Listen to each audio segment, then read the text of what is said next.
زیبو،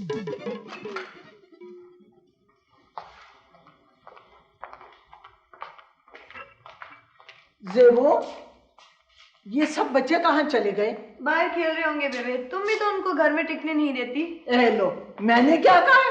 خواہ مخواہ۔ السلام علیکم بیبی۔ وعلیکم السلام۔ خانشاہ بیٹا کیسے ہو؟ بالکل ٹھیک ٹھاک بیبی۔ ارے خانشاہ کیسے ہو؟ ٹھیک ہوں بیبے، وہ میری ماں کا ہے۔ تمہاری ماں اندر کام کر رہی ہے، ذرا میری بات سنو۔ تمہارے ابو کیسے ہیں؟ بالکل ٹھیک ٹھاک ہے بیبی۔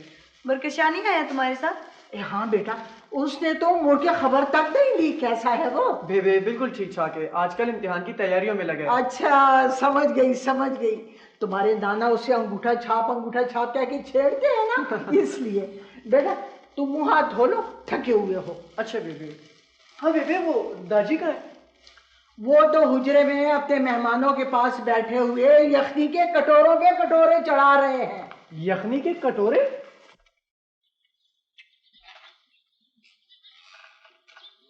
اچھا، تو شاعر صاحب یہاں بھی پہنچ گئے۔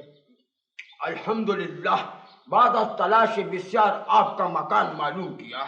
ماشاءاللہ، آپ کچھ فرما رہے تھے۔ میں حقیقت گوش گزار کرنا چاہتا تھا کہ عدم کے کوچ کی لازم ہے فکر ہستی میں، نہ بدرکا ہے نہ کوئی دیار راہ میں ہے۔ میں کچھ سمجھا نہیں۔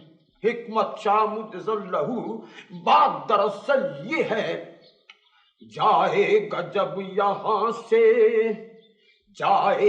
جب یہاں سے تو گھر نہ گھاٹ ہوگا، 2 گز زمین کا ٹکڑا تجھ کو الاٹ ہوگا۔ ون وقت تم 2 گز زمین کا کیا کرو گے؟ اتنی فضول خرچی مت کرو۔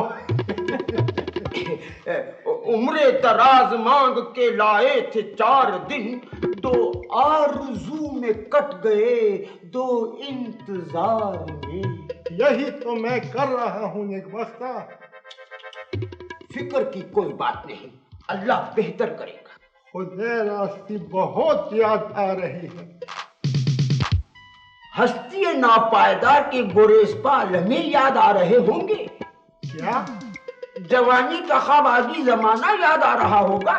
چھوڑو مڑا، انسان ہو کے جناتوں کی زبان بولتا ہے نیک بختہ۔ مگر کیا مگر؟ سب مایا ہے، سب ڈھلتی پھرتی چھایا ہے، جو تم نے کہا ہے، فیض نے جو فرمایا ہے، سب مایا